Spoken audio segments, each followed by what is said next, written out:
I'm Dan Poblocki. You are listening to Our First Fears, a podcast about gateway horror, past and present, with artists working in the genre today. If you know me at all, you know I love talking ghost stories, which is why this episode's conversation is so thrilling for me. I'm joined today by author, illustrator, graphic novelist Ethan M. Aldridge, whose early fears stemmed from growing up in a very rural, very old house in the desert of Utah, a house with a history and a reputation for being haunted. I have my own experiences living in supposedly ghost-filled places, so Ethan and I were able to dish on what that was like for both of us, as well as why, as queer kids, hauntings and the horror genre in general felt so impactful to us. We touch on Shirley Jackson's The Haunting of Hill House, the stone tape theory, ghost hunting TV shows, and how we'd both love to see more ghost stories set in urban locations.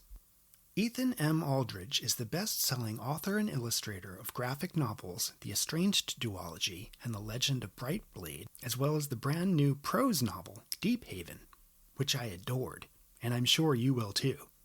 We'll get into those books during our talk, as well as some of our real-life ghost stories, and how they've hung around in our imaginations all these years later. Now, turn down the lights, turn up the volume, and get ready to explore our first fears.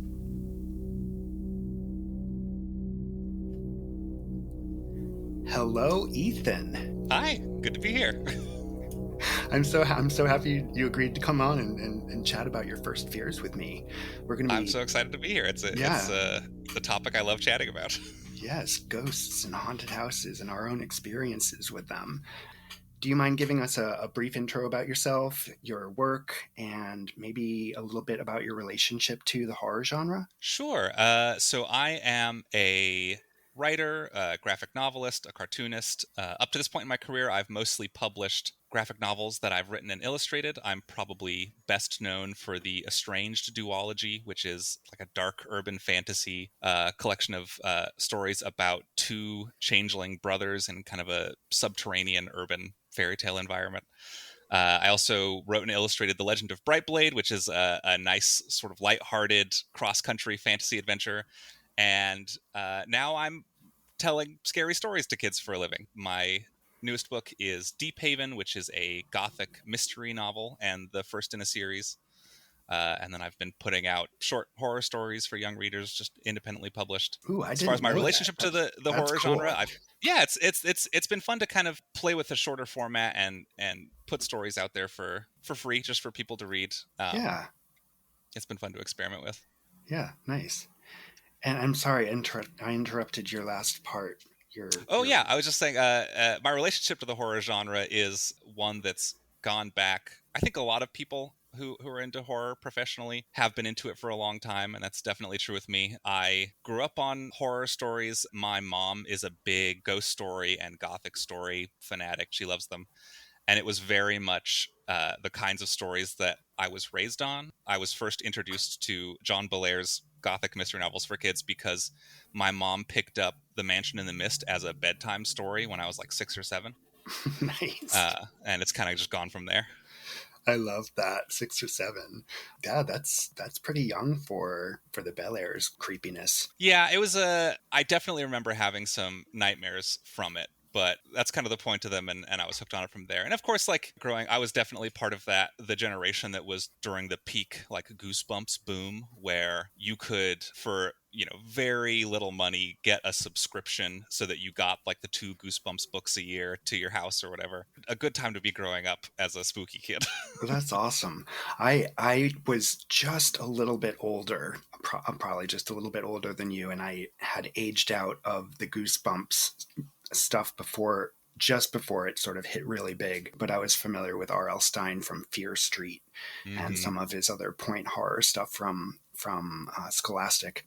It's funny. I feel like there's like people of our generation are like pre-Goosebumps or post-Goosebumps, or Yeah. And that's or kind of the delineation. That's the ADBC of horror enthusiast is Goosebumps. yeah.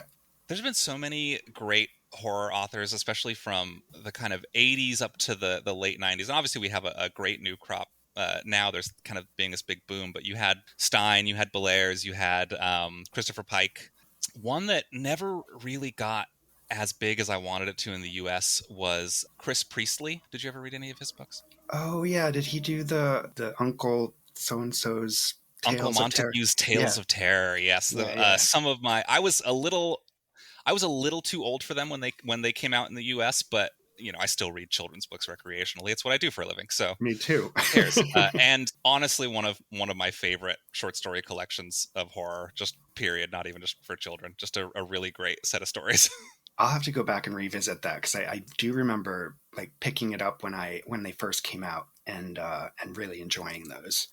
Now, the other question I'm asking all the guests: do you remember the first time you ever felt frightened? Yeah, so I was and still am a very easily scared person. I have a pretty low threshold for being scared and horror in general. I can't really watch the vast majority of horror films because they're just a little bit too much for me. I'm more of a horror literature person.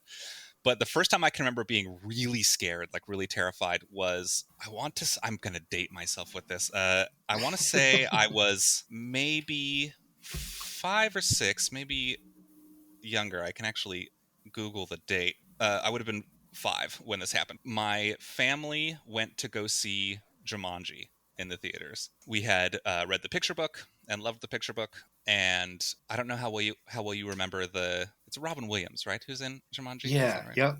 Yeah, I remember it. Uh, I remember it pretty well. there's a scene within the first 15 minutes where it's sort of an establishing scene where it's these two young kids. I think it's like the 40s or 50s, and they're playing the game. And the boy who is playing sort of the young Robin Williams gets sucked into the game. And there's a moment when the game kind of activates, and he holds up his hands, and it's like very early digital CG effects before CG was refined. His fingers get like elongated and then sucked in backwards into the center of the game, and he just starts screaming. Oh my god. And me as a 5-year-old, I immediately also started screaming at that decibel in the theater and ran full tilt out of the movie, like out of the building. My mom had to come chase after me, like Whoa. absolutely just horrified by this weird, like unexpected body horror moment in the middle of this sort of comedy Yeah. action adventure.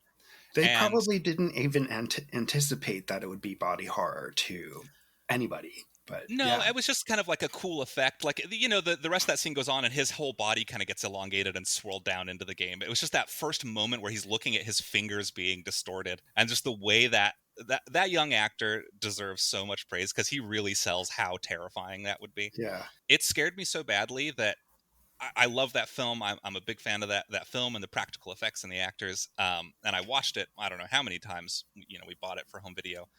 I could not look at the screen when that moment happened until I was maybe 20. Oh my I would god. still just sort of like either look away or cover my eyes or leave the room. I couldn't handle it for the longest time. That is a foundational scary experience. Hmm. Now, I'm curious just to harp on this for a little bit longer. Is like you actually ran out of the theater away from your family? Yes, I like stood. I have a very vivid memory of tripping over my family and like another couple who was on the end of the theater row, just in my urgency to just leave the room. I remember bursting out into the lobby, and then I remember the next thing I remember after that is my mom catching up with me in the parking lot. So I must have just Oh fled my. the building. See, I think in a way I look at that as like kind of being brave in a way because that takes some nerve to just leave. Yeah, I mean, rather than like cling to your mom's leg or your whoever that was there with you, but like you were like fight, flight, or freeze, and you fully flight, fled. fully That's flight. Yeah. incredible. It's really Yeah, it incredible. was like I said, it was one of those like sort of foundational childhood memories. But even then, I was like, even at that moment, I was very horror obsessed. You look back at like a little scrap paper that my parents saved from that age, and it's just like all doodles of like the headless horseman and like skeletons and ghosts and things. I think I was already watching the Goosebumps television series at the time. Hmm. My parents were at the peak of their X-Files obsession, and one of my like go-to late night activities would be trying to sneak out of bed and like watch X-Files from the stairwell. Oh yeah. I love it. I love the way that we as young people tested our limits, in terms of what we could handle.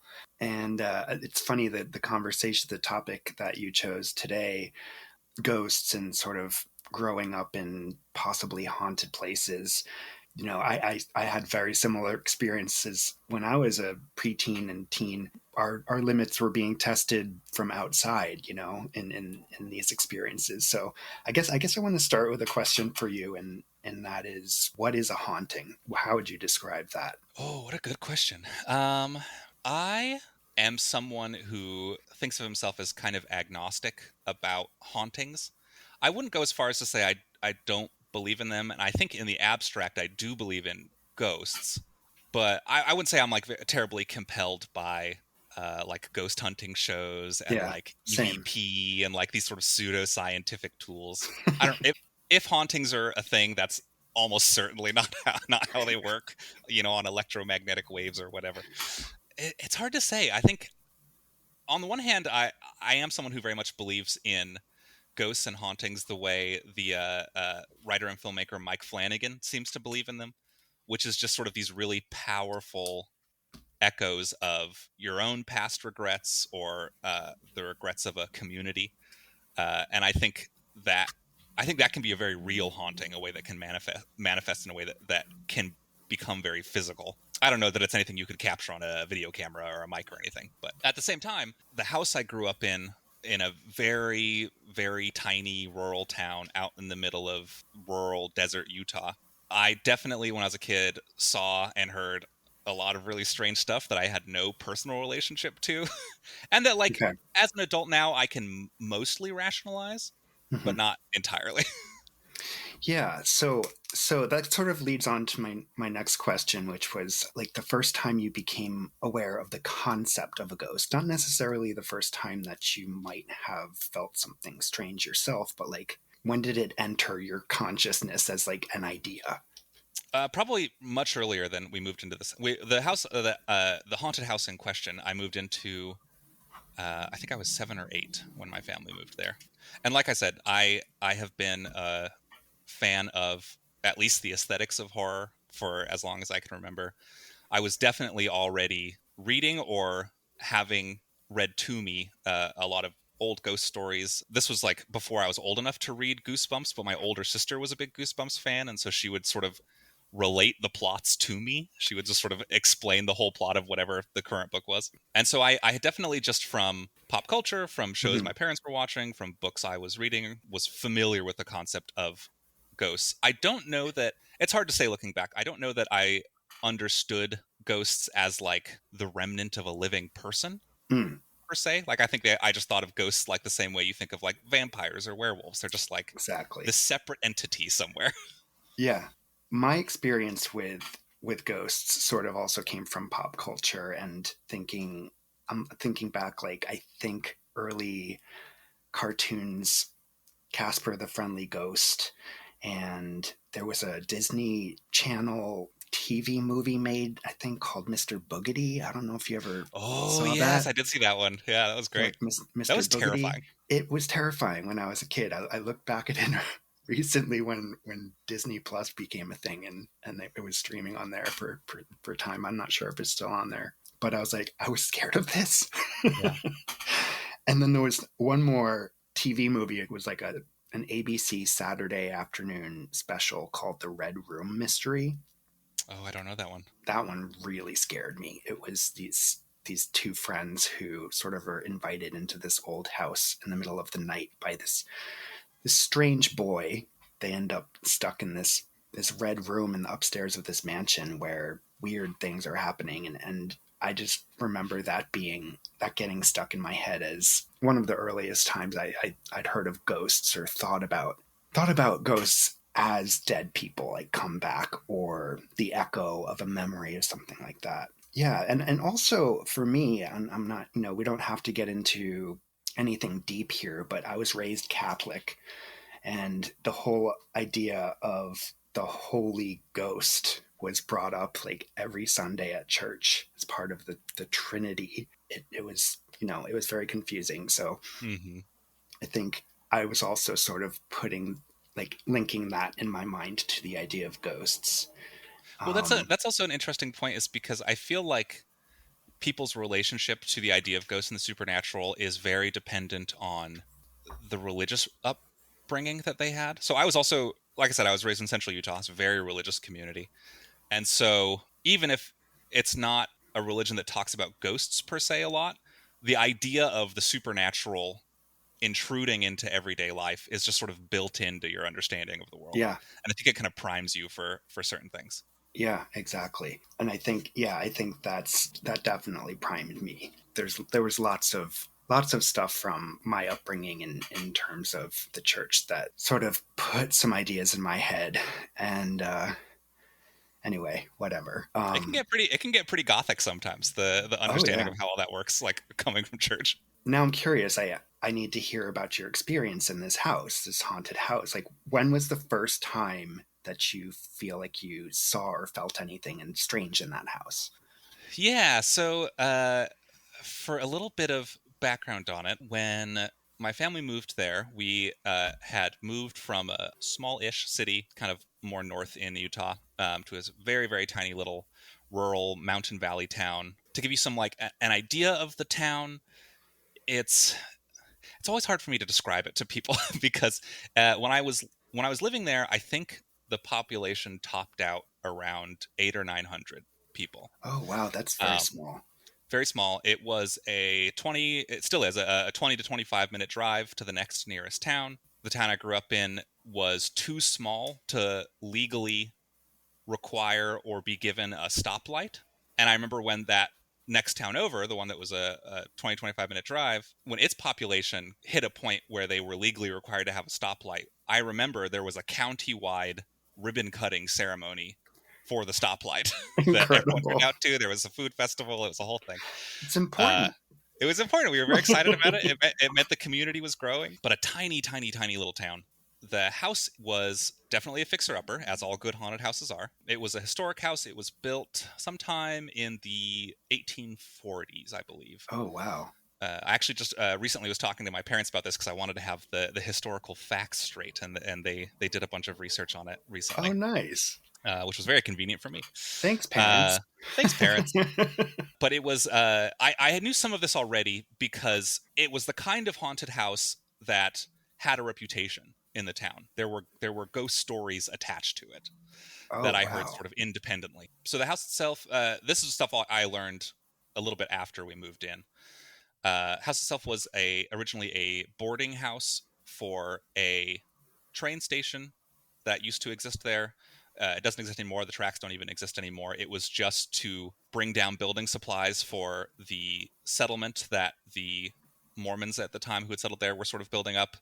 And then the main export of that town at the time was the coal mines that were nearby. So the train was to bring the coal back out. So the lodging house was for the workers from the railroad as they kind of went in and out. It was also built on the edge of an old fort, which also doesn't exist anymore, that was built during the Black Hawk Wars, which was this big multi-year long series of skirmishes between Mormon settlers and the Paiute and Ute Native Americans who lived there, who owned that land, and it got quite violent, and so a fort was built that my house was on the edge of. And I can tell you the official ghost story a little later, Yeah. but Oh okay. My first experience before I even heard the ghost story or heard that it had been haunted was we just moved in. I'm one of 5 siblings. It's a big classic Utah family. My youngest brother had just been born. Like I said, I was like 7 or 8 at this point. This was the first week we were in the house, still settling in. I'm completely unused to it. I am sharing a room with my infant baby brother. He starts crying sometime around like 2 in the morning. My mom comes in, gets him, takes him back to her room. He continues just to like really scream. Like I'm sure you heard babies who are like upset and upset that they're upset. They want you to know about it. Then unfamiliar voice from the direction of my brother's crib, which is now in a separate room than he is in, does a very audible, angry like shush, and it's like drawn out for a while. And 2 rooms over, where my brother's crying, he goes instantly silent. And I just pulled the covers up over my head, didn't dare anger whatever noise sensitive ghost was was there by like calling out to my mom. I just went quiet. My brother went absolutely quiet, made not a peep for the rest of the night. And that was my first experience in the house. How old were you? I was about 7 or 8 at the time. Okay. Wow. So quite young, which is, I think the obvious rationale as an adult was like, oh, as young as a big old house, it's spooky. Yeah. Maybe there was an echo in here, but in my memory, it was a very protracted shush from a voice I did not recognize. Mm-hmm. And that's, that was all for that. And my brother stopped crying, which I'm sure my mom was grateful for. So from her perspective, it's a very benevolent ghost. Okay. That's fair. It's good. Yeah. Did it continue to be benevolent? Yes, I don't. There were experiences that me and a couple of my siblings had that were definitely seem a little threatening, but I can't report any like poltergeist activity or anything like that. But the official ghost story, which I heard a few weeks later, like when I started going to the elementary school that was nearby, my classmates were like, "Oh, you live in that house?" Like, "Oh, that house is haunted." That's incredible. And I was like, "Oh, And so there are two stories. There's the ghost story that I was told, and then there's the true story that the ghost story was sort of cobbled from. So the ghost story is very classic in a lot of ways. Wars with the Native Americans in the area. The story is one of them, a Ute Native American from the Ute tribe, was living with the settlers. This is a thing that did happen. Several of them, just for whatever reason, were living in town with the settlers. During one of the skirmishes, got killed by friendly fire from one of the settlers in the fort. And he was shot, and he had amassed savings that he kept in a glass jar and was near the edge of the fort where they were building this station that would eventually be there. And the story goes that he buried the jar of his money under the cornerstone of the house in the hope that he would survive and be able to come back and reclaim his money. And of course he didn't. He died at the battle. And now the ghost story is that he haunts the house trying to get back at his savings. Ooh. Yeah, that's a classic kind of classic. A reason to be there, Yeah, Native American burial ground elements, lost treasure, like good classic ghost story. The true story is that was cobbled together from a couple of different things that did happen, but happened independently of each other. It's true that there were certain Native Americans living in the settlement, and it's true that some of them were killed. Friendly fire is a polite way to put it. The real way is the white settlers were frustrated and would violently take that out on any Native American who happened to be within eye line of them, even if it was their like neighbors with houses, which is just unfortunately another classic story of American settlement. Mm-hmm. And then independently of that, the true story, and this is what I learned from my parents this week, this past week when I was talking to them, is that the house itself didn't exist, not even plans for it, until years after the Black Hawk War ended. It was definitely built on the site of multiple massacres, so you still have that history, but the house itself didn't actually exist at the time. The buried treasure part of the story comes from the fact that the man who built the station was quite wealthy, had recently come into that wealth, and died of natural illnesses only about a year after building the house. And no one was ever quite able to locate his estate, like his actual like liquid assets to dispense to his family. And so the ghost story goes that that's what it is, and buried at the bottom of the house is his money. Has anybody ever gone digging around in the bottom of your house? It seems like there's a whole bunch of reasons to dig up that foundation. Yeah, so there was when I'd heard the story, and I guess my parents had also heard a version of the ghost story from some of the other adults in town at the time. Over the years, my parents have continued to renovate the house. It was a real fixer-upper when we moved in. It's a beautiful house now. They've done a lot of work on it. But whenever they go down to the foundations, they sometimes think about getting like a metal detector, seeing if there's anything down there. We had a few neighbors, I remember when I was like in my teens, ask permission to like come sort of like scout around the foundations, and they did, and they didn't find anything. But one of the other sort of unsettling things is within the first year we were there, it has a fairly large yard, this house, but it was completely overgrown. The previous owners had just completely let it turn wild. And so my dad was out digging and tilling and just basically getting rid of all the weeds, having to dig down deep to get out some roots, like just preparing it to turn it into something a bit more livable. And definitely turned up a lot of bones, like a lot of bones. Like human remains? So it is a farming community. So this is where the rationality comes in again. It is a farming Yeah. community. You know, people bury their pets or their cows or their sheep or whatever as they die. It's been a farm for a long time. There was one bone in particular that was the correct size and shape for a human femur, for Hmm. sure. It's always a And femur. it's always a femur, well, because it's the most noticeable, right? Like if Yeah. it's a rib or whatever, it's like that could be anything. Yeah. But I remember that was a source of very big debate with my parents. My dad was like, should we take this to the police or a museum? He's like, if it's a museum and it's just like a cow bone, they're gonna laugh at me. He's like, but it looks a lot like a human bone. My mom, who is a little more inclined to believe in ghost stories, like I said, she's the big kind of horror fan in Hmm. my family, apart from me and my younger sister. She was like, you put it back, you put it right back. I've seen enough movies and read enough books to know you just put it right back where you found it. And And as we're far as I not know, that's what they did. and we're Yeah, not telling anybody. just goes Now, back in the ground where it was. do your parents still live in this house? They do. Yep, they Oh still are wow. there. So that was your first experience seeing or hearing something in that house was the shushing. Hmm. What sort of, I guess what I'm asking is like, how did you relay that information to the rest of your family? How did they respond to you? I will say with the shushing story, I don't remember ever telling anyone in my family in that immediate time. It was just like a thing that happened to me. Like I said, the ghost seemed so perturbed by the noise my brother was making, I didn't dare also make a noise in case it got mad at me.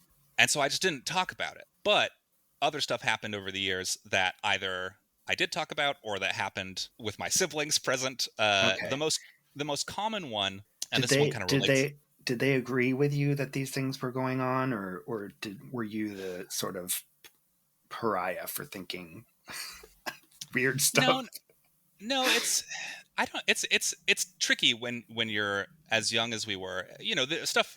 I have memories of weird stuff happening up into my like early to mid teens, which is about the time my parents kind of finished like the big overhaul restoration to the house. They're still doing little Oh fine tune yeah. improvements and stuff, but it's a very different house now than it was then. Okay. But my older sister definitely responded very strongly to some of the weird stuff that happened. My younger siblings, I don't think they ever really thought about it. I think it was just like, well, this is the thing that houses do, you know. I Yeah. think I like because they all. I have three siblings who are younger than me, and they're all young enough that that's the house they remember for their whole childhood. They don't remember anything else before that, and so I think they just kind of grew up being like, yeah, houses make weird noises and doors open up on their own, and you know, it's just a thing houses do. It's just a house things. So tell me a little bit more about the things that happened. So the most common occurrence was that it's an old like narrow 3-story house, very like Adam's family looking, like you know, very kind of colonial. All the bedrooms are on the second floor. Living room, kitchen, office are all on the bottom floor. And it was very, very common for, and this still kind of happens whenever I go back and visit. It sounds like sometime around like 1 in the morning ish, it sounds like you can hear someone like pacing the bottom floor, walking around in circles, looking for something, pacing back and forth. This will sometimes happen even if like you're certain that everyone is in bed, because it's the kind of house where you can hear when everyone's in bed. Yeah. But you can definitely hear someone walking around downstairs. This is obviously unsettling enough. What's worse is every once in a while you would hear the footsteps stop at the bottom of the stairs and then Mm. just be quiet for a long time, and then hear someone just run at a full sprint up the stairs toward the bedroom door. No. No. It was awful. And the my bedroom, me and my little brother's bedroom, was the door that was like right on the stairs. We were the ones that were like, if there was something sinister running up the stairs, we're the first thing it's coming to. And it would usually just stop right at the top of the stairs. Right when you would hear it reached, it would just end. So that was terrifying the first few years. After a few years, I kind of just got used to it. You're like, you know, it's not murdered me in my sleep for the last decade. It's probably not going to start now. Again, one of those things I can kind of rationalize as an adult. It's an old house. It was in a very dry desert. I don't know how much familiarity you have with desert climates, but they can get very hot during the day and then very cold at night, even in Oh yeah. midsummer. Yeah. Yeah, so the rational explanation is you press down the floorboards during the day as you walk around, and then at night, as the house cools, the wood contracts, the boards pop back up in the order you stepped on them, and obviously everyone going up to bed at night is going to be sort of grand finale.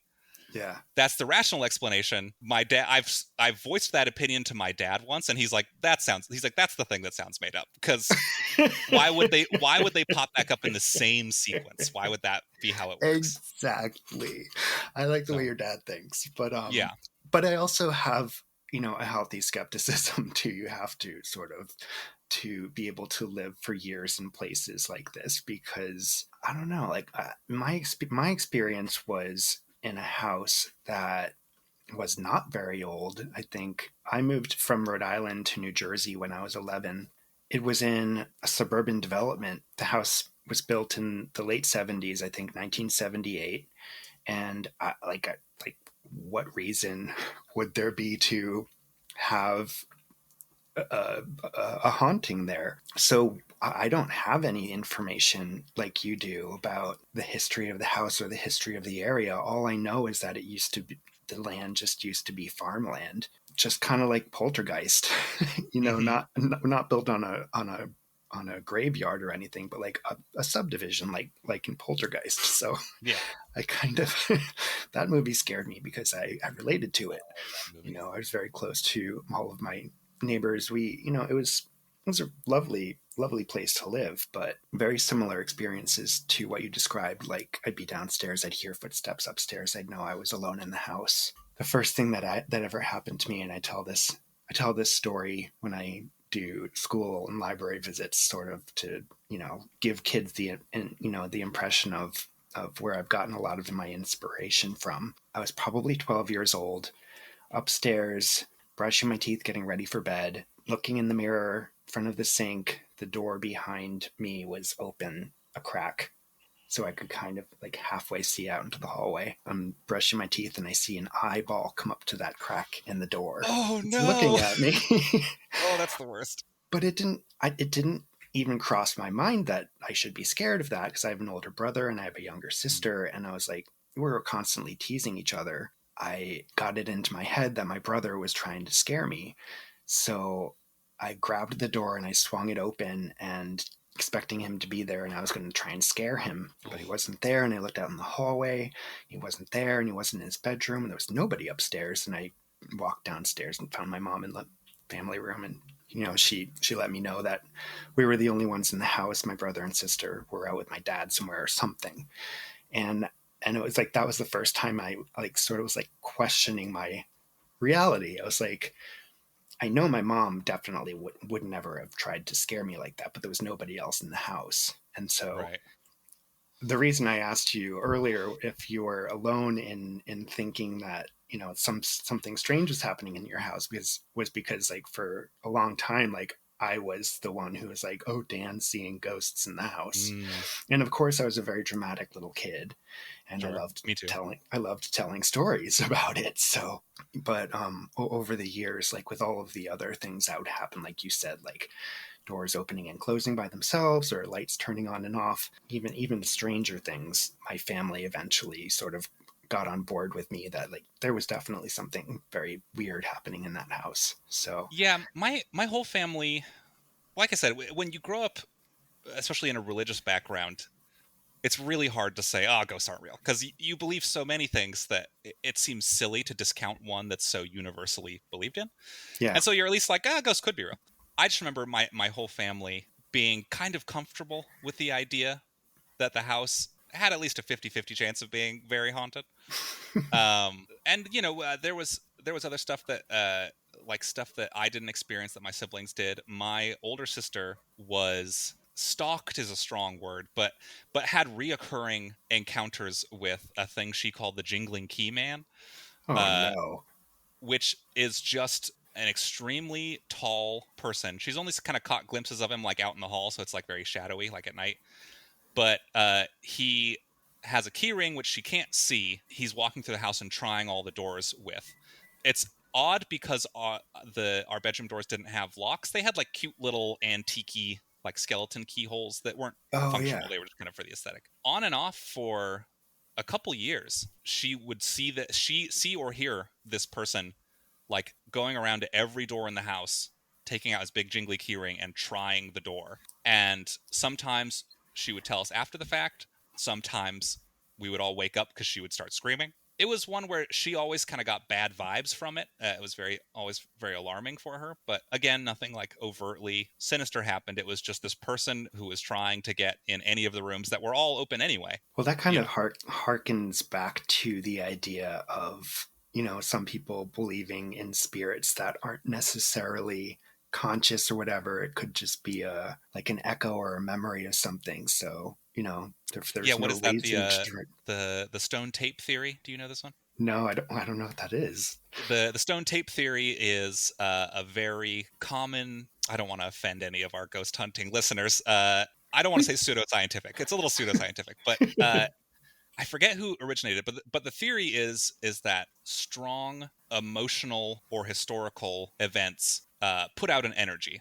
It's kind of a spiritualist argument of everything we do. Our brain chemistry, our emotions are all an energy that we're putting out.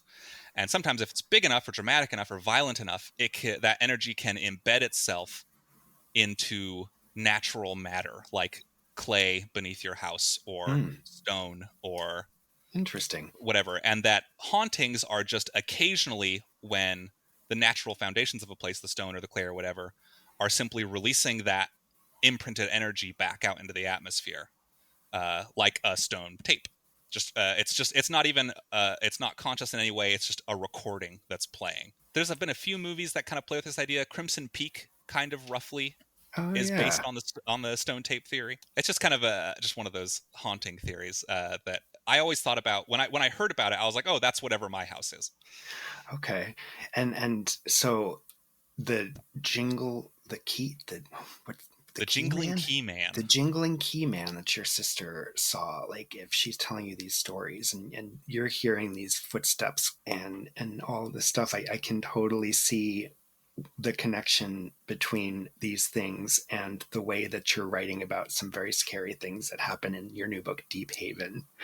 Yeah, the house itself. So in my book, Deephaven, it's a boarding school that is put up inside of an old historic house. It's not really in a traditional schoolhouse. Whenever I was writing about the house, which in kind of the tradition of Shirley Jackson, the house gets personified a lot. Throughout the book, I do this kind of Greek chorus thing where you'll have an aside about what the house thinks about whatever is happening in the plot of the story or about the character's actions. That was something that I was pulling a lot from in the house I grew up in, which not only the kind of comfortable claustrophobia the house had, because it was an old house, and like old houses, it's built very narrow, very low, but also that idea of a house that has memory and thought and history and is looking at the current occupants through that lens of its history. Mm-hmm. And you're not sure how benevolent that intelligence is. Mm-hmm.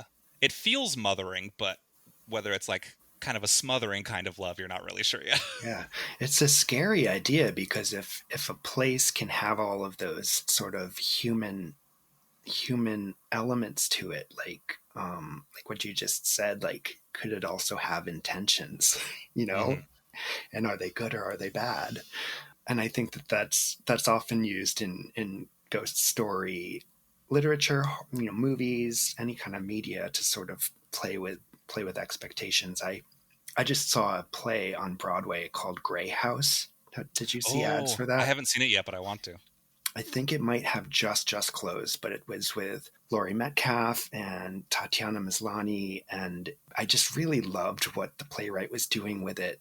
It's difficult to do horror on stage, and especially like a ghost story that feels kind of fresh, The Grey House of the title definitely has that feeling to it. Like it is something and it wants something from the people who are stepping inside of it. So I don't know. And like you have that kind of thing pop up in like Shirley Jackson's Haunting of Hill House, obviously. Like the houses in Hill House itself isn't haunted per se. It's just a thing with intentions. Most of them very evil. Though what I liked about Hill House and what I tried to kind of take into writing Deephaven was this idea that while Hill House is definitely a sinister place, it is what Eleanor, the protagonist, needs. I remember in college I took a a Gothic literature class, and my professor had a theory that horror stories could be broken down into one of two universes, which is they take place in a just universe or they take place in an uncaring universe. So obviously, like cosmic horror, those kind of genres take place in uncaring, where the horror happens because there's something so much bigger than you that it's not even trying to victimize you, it just doesn't care that you're there. You just happen to be in the way. Sorry. And then the just universe, which is the bad, scary things happen to the protagonists because they deserve it. They did something in their past to bring it on themselves, or they need it in some way. And I think Hill House is definitely one of those where Eleanor was never going to leave her abusive family. She was never going to strike out on her own until Hill House intercedes and gets her out of her shell. And I like that reading of it. Yeah, no, that makes a lot of sense. And it's funny you mentioned Mike Flanagan directed the most recent Netflix adaptation of Hill House. There's so much going on in that particular story about the history of the family members and trauma and sort of psychological elements. And it made me kind of think about Gothic literature, scripts, comics, graphic novels, all of it, in terms of how certain entities, like you mentioned earlier, like vampires or werewolves or zombies, they sometimes appear as metaphors for things, and clearly ghosts can mean all sorts of different things depending on who's writing the story and what they're trying to say. Can you talk about that a little bit, or Yeah. Well, I always like that angle of ghost stories in literature, but also in culture. There was well, so for example, when with my house that I grew up in, I did not know until my classmates told me the ghost story associated with my house that our small little quaint farming village town had been the site of one of the longest running massacres between settlers and Native Americans in like the West. I read this really excellent book by Colin Dickey a couple years back called Ghostland, I believe is the title. Ghostland? Yeah, I read that. It was great. Great book.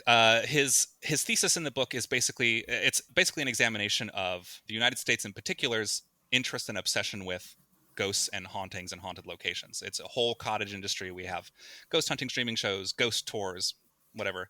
And his thesis for the book is that our interest in ghost stories serves a dual purpose. One is that it is one of the only ways in American culture that we will talk about the bad parts of our history. Mm. Abuses of slaves, colonialism, Japanese internment camps. It's one of the only, like, I never really heard any of that stuff in like elementary school or even middle school, and it was barely talked about in high school. Mm-hmm. But you would always hear about those stories in the ghost stories because that's where they all kind of come from. The flip side of that is we like to use ghost stories as a way to contextualize a true horrible thing that our ancestors did in the language of fantasy. Curses, buried treasure, all those things, so that in that way we can talk about it, we can discuss it, but it's also like an excuse to kind of divorce ourselves from any responsibility for what happened, because it's almost fake. It's like a fairy tale we're telling about it now. Mm-hmm. So I do like ghost stories in that way, in both literature and the way folk tales kind of crop up organically, or urban legends, as a way to preserve bits of history we'd maybe rather not look at. And I think that's true for literary ghosts as well. Whenever a protagonist is haunted by a ghost in a literary story, it's usually some part of their past they'd either rather not confront, or maybe confronting a little bit too much and need to let go. It's funny. It's not funny. It's actually the opposite of funny. But I was thinking about my own experience of feeling like I grew up in a haunted house. It sort of made me wonder if the things that I was going through at that time, which basically was 6th, 7th, 8th grade, and a little bit beyond, if a child, or if me in particular, if I was sort of looking for something else in my house or in my life as a distraction, like you said, putting real events through a fantasy lens, right? Like any kid. My parents went through a divorce. I was bullied. I had moved my entire life, like I said, from Rhode Island to New Jersey, which was traumatic in its own way. I wonder if in some ways my little kid head was sort of making up a horror that I could see or feel and tell to people about why I was scared in a way that Mm, I couldn't put into words, into what really, really was freaking me out. Fearing my own queerness, my sexuality, the media telling me what, at the time, HIV and AIDS, the media basically telling my generation that we probably wouldn't survive. Here I am coming up with the idea that maybe life goes on or there's something else afterwards, or I don't know. And I feel like I'm just kind of spieling right now, but no, I'm with you. I'm kind with you. I'm the same way because, like I said, I grew up queer in a very small rural religious community. Like you were saying, it's one of those things where, in retrospect, it's something I knew about myself long before I had the language to articulate what was happening. I don't think adults who haven't gone through it, who didn't grow up queer, understand the just underlying terror of, of just every day, where I think from age 12 on, I was just very conscious in a very fearful way all the time of like, how was I sitting? What mm, angle was my head at? If people read the cover of this book I'm reading, is that going to be seen as like a little too gay? Like, mhm, I remember I was kind of coming of age just post the peak of the HIV pandemic. They sort of developed medication, so it wasn't as much of a death sentence as it used to be, mhm, but still a rural town. So I remember growing up with the oh so funny threatening jokes on the mm, playground, your mm, entire school mm, career, and you can't really say anything about it because then you're outing yourself, mhm, but you just sort of live with this undercurrent of terror. mhm, And I honestly think that's a huge part of why I latched on to horror so early in my life and why I kept loving it as much as I have, is because it was the one genre that seemed like it was telling me the truth about what it was like to be a kid. And I'm really glad that there were so many great horror authors for young readers specifically, though I read plenty of adult horror books way too early as well. The ones that stuck out to me are the ones that were written for the age that I was, because they were speaking to something. Belair's specifically, and even some of the R.L. Stine ones weren't just talking to that sort of ever-present anxiety, but are really easily interpreted as like a queer anxiety. mhm. Like House with the Clock in Its Walls very much has that. You have a young isolated man who's obsessed with the star baseball player at his school and who Oh, forms a relationship with an older male mentor. yeah. I remember I was really obsessed for a long time with R.L. Stine's The Werewolves of Fever Swamp, which I couldn't understand why I liked that one more than any of the other ones for a long time. But I reread it recently, and it's about a boy who has a relationship with another boy in his class that he has a lot of deep feelings about. And it's never portrayed as romantic per se. He just wants to please this boy who happens to be a werewolf. uh, Interesting. and they like run off into the swamp together every night, and it's like a whole Yeah. thing. Yeah, I remember being a kid and wanting to be friends with a vampire. Not Mhm. because I wanted to be bitten, but No, just because I was like, this is badass. they just seem cool. Yeah, they just seem great. They can protect me from the Yeah, bullies or whatever. yeah, it's Just, fine. just don't bite me. It's interesting to talk about the queering or just the queerness of certain horror titles, because Deephaven is definitely, falls into that category as Mhm. well. And I'm so glad that it does, and that your main character Nev is never even really talked about the non-binary nature, their No, non-binary nature. It's yeah. just So it's just a statement of fact, and I love the way that you do that, and I love that thank this you. this character, they exist in a book where it's not really even commented on, but No, they I they get it's they get to experience the same kinds of horrors that Lewis experiences in the house with the clock in its walls and stuff like that. I think it's very, very cool. yeah. So Guinevere Tallow, or Nev to their friends, who's the protagonist of Deephaven. No one ever, at no point in the text of the book is the word non-binary used. It is technically a period piece. It takes place in kind of an alternate 1940s where that wasn't really the language used at the time. Though we know from historical records that non-binary people existed, were doing things at that era, but that wasn't the word for it. As far as people just sort of everyone just kind of understands that Nev uses they them pronouns. Even the villains in the story just sort of go along with this. Textual transphobia or homophobia is not really part of the narrative. And my feeling with that was, if I'm making a version of sort of rural New England where there's such a thing as sentient houses and a kind of werewolf is the most I'm going to describe for what they run into. If I can make up that world, then we're also going to have a world where like queerphobia isn't a thing. That being said, the overarching story of Deephaven, even the horror bits, are very much a metaphor for the queer experience growing up. Saying more than that is maybe a little bit of a spoiler. Yeah. But yes, it's a very queer horror story. But on the same level, like you were saying, I very much, and this was something I've noticed in your work as well. Sometimes kids just want to go on an adventure, even if it's a scary adventure or, more happy or more thrilling or more terrifying, whatever. It's important to have books that discuss the social complexities, especially for your young readers, of homophobia, of coming out, of doing those difficult things. But sometimes you just want escapist literature, and queer kids deserve that too. I noticed it when I was reading your Tales to Keep You Up at Night story, that occasionally a kid would just have two parents, and it was never talked about. The kids in your stories are a little too young to be romance concerned, so their own queerness never really comes up in the text, but there are queer people throughout those stories, and it's never really a focus per se. It's just a fact of the world they live in. Yeah.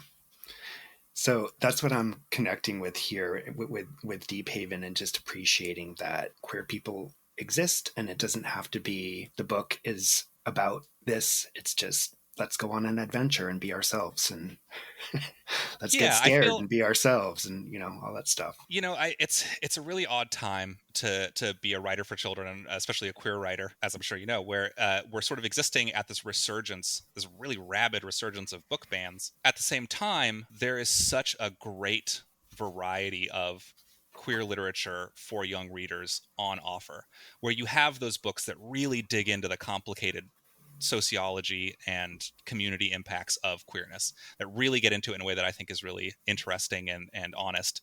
And then you also just have kind of what I'm doing, which is just adventure stories for gay kids, basically. Yes. And I love that I'm working at a time where that variety exists, because it did not exist when I was a kid.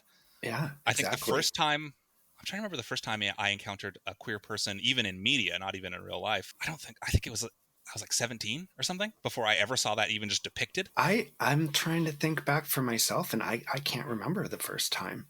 It was something that I do know it was something that I needed. I absolutely craved it, and it wasn't about sex. It wasn't about any of that. It was about recognizing myself, and in a way, maybe unconsciously, that's where Louis Barnevelt and Uncle Jonathan and single next door neighbor Florence Zimmerman, they all, I just love that they sort of have this found family, and I think that's part of this whole thing too. Yeah, I think from my kind of lighter, more adventure-y fantasy work to all the horror stuff I'm working on now, I think the kind of single through line through all my work is that idea of found family, which is, I like revisiting this idea of your birth family can give you a lot, and they can be nurturing aspects through your whole life if you're lucky, but that especially if you grow up queer, they're never going to be able to reach you on a certain level, and that it's okay to expand your family beyond that to people who are able to come to where you are. I think it's definitely a recurring theme for basically all of my books so far. Yeah, I love that. I wanted to sort of, speaking of found family, I wanted to share with you and with the listeners it's something that just happened to me over the past week. My dad lives down in Queens with his wife, my stepmother, in this old townhouse in Forest Hills Gardens. Oh, it's a beautiful neighborhood. Yeah, and it's really cool. The house is probably about 100 years old. And ever since my parents moved in there, strange things have been happening, just like when I was a kid. So, we kind of ended up in another haunted house, but nothing really. And I was talking with my dad about this last week. Nothing really has been going on in the house in terms of anything we've noticed for quite some time now. And my dad and I went out on a walk. I think it was on Wednesday afternoon of last week, and walked around the neighborhood, came back, and we're heading upstairs where the living room is, and my dad was looking out the back, and he's like, the back door's open. And I was like, I definitely did not leave that open. I don't know how that happened. So immediately, New York City, we're not thinking of anything other than intruder. Right. I go close the door. My dad goes over to the basement stairs and turns the light on. And he doesn't do the stairs very well. So he had me go downstairs and look around, and kind of said to me, like, if you encounter anything, give a holler. Like, okay, Yeah. thanks, Dad. So I'm looking in all the dark corners in the back of the house. I go to the front of the house. There's this little crawl space kind of where they have a storage room. I look in there, and then I go to the mechanical room where the boiler is and all that stuff. And as I'm opening the door, I say, hello. And I turn on the light, and I hear this voice, very soft, very high-pitched female voice. It sounded like a little girl, and it said, hello. Oh, no. And I was like, what? I've never heard anything in that house. Never heard anything. I've only kind of seen things out of the corners of my eyes. I was like, checked the door. Did it squeak? Like, did something in here making funny noises? But everything was all turned off. And I went upstairs, and I told my dad what had happened. He goes, oh, I hear that voice in this house all the time. Nope. No. So I go upstairs. I'm getting ready to leave, go home, back up the Hudson River. I'm packing up my things. I was missing one of the socks that I had worn the previous day. I'm looking around. I pick up everything off the floor. I look under the bed. I'm like getting really frustrated because I'm like, this is impossible. And I think about that little voice, and I was like, are you playing with me? And so like sort of like out loud to the ether, I said, I really need my socks so I can match them up and put them in my suitcase. So if you could help me figure that out, that would be great. I swear to God, 5 seconds later, I bend down, checking my suitcase on the floor again. I stand up, turn around, and that sock is right behind me. Oh, no. And so speaking of a found family, there's something to be said about living in a quote unquote haunted house as well. That sort of, if you can get over sort of the freakiness element of it, like you can also sort of think, oh, well, this person is a comfort to me in a way, maybe. Yeah. So this kind of dovetails with, I don't know if you or any of the people listening caught the very contentious debate on social media like a month or two ago about the term cozy horror and whether or not that was like a thing that could even exist definitionally. I caught it, yeah. Whether or not it exists, I definitely think there's a phenomenon where the experience of going through something horrifying in certain contexts can actually, I don't know if it's cozy itself, but the experience can be quite comforting. Yeah. To the point where, like, growing up in that house, I was so existentially terrified of everything else that was going on in my community around me, being a little gay kid in a rural town, that the weirdness of the house kind of was just like comforting. It was the place where I hid and had all my weird spooky books and my drawings and didn't have to be out with people. It's to the point now where, like, I find sleeping in places that don't have a history, the places like that don't have the capability of being haunted, let's say, I find that kind of unsettling. Like if you're in like a brand new airport hotel or whatever, I find those extremely creepy, extremely hard to sleep in. I can see that. I was living in this beautiful old brownstone when I moved to New York. I was living in a top floor room that one of my friends owns the place, and I was sort of renting it out to me while I was getting my feet under me. And this is in my early 20s now. First house I'd really lived outside of my parents' haunted house, living in this room, and we're just all kind of hanging out, all the housemates on the bottom floor, chatting or whatever. We hear a knock at the door, and it's this guy who this is up in like Bed-Stuy, Brooklyn. It's this guy who had grew up in the brownstone. He hadn't lived there for something like 10 years or something, but he just was in the neighborhood, wanted to see what the house was like, and asked if he could come in just to see the place. And we were like, yeah, sure. He seemed on the level. And so he kind of sat with us and was talking, and we were very interested in the history of the house. And he's like, oh yeah, he's like the year after I moved out, in the room in the top right corner of the house, which was my room, they're like, yeah, there was a couple that I used to live with here, and the year after I moved out, he strangled his girlfriend to death in that room. And I was like, well, we're back again. No. And it was just the exact spot where I'd been sleeping for the last year. I was like, great. Oh, that's creepy. Even just knowing that something like that happen there. Gosh. Yeah, I mean, it's in New York City specifically. It's hard to get away from that because so many generations have existed in all these buildings that you'd be kind of hard pressed to find a place in New York that didn't have a ghost story or a violent murder or whatever attached to it. It's just it's a history with a long city and old buildings. It's just gonna Yeah. happen. A lot of sadness, a lot of desire and unrequited love and dreams and all that stuff. There needs to be part of the there needs city. to be more urban haunted house stories. There's not nearly enough urban haunted house stories. I agree. Well, maybe we should both try and work on one. We should. Well, listen, I don't want to keep you any longer, but I have to thank you so much for being so open and talking about your history and your houses and your book. I can't wait for people to check this book out. It's really, really fun and really well done and beautiful. Well, thank you so much, then. Thank you for having me on. It was a great chat. I appreciate Ethan's willingness to be candid in this episode. So, thanks again, Ethan. Their book, Deephaven, really is a love letter to beloved authors and styles of the past, but contains very modern sensibilities, and I'd recommend it highly to anyone who loves gothic mysteries and tales of magic gone wrong. Check it out as soon as you can. Please subscribe to Our First Fears wherever you listen to podcasts.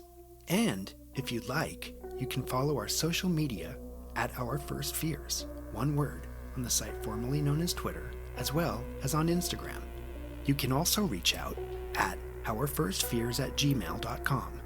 If you do want to get in touch, let me know. Have you ever found a femur bone in your basement? Thanks again for your precious time. I'm Dan Poblocki, wishing you sweet dreams and pleasant nightmares.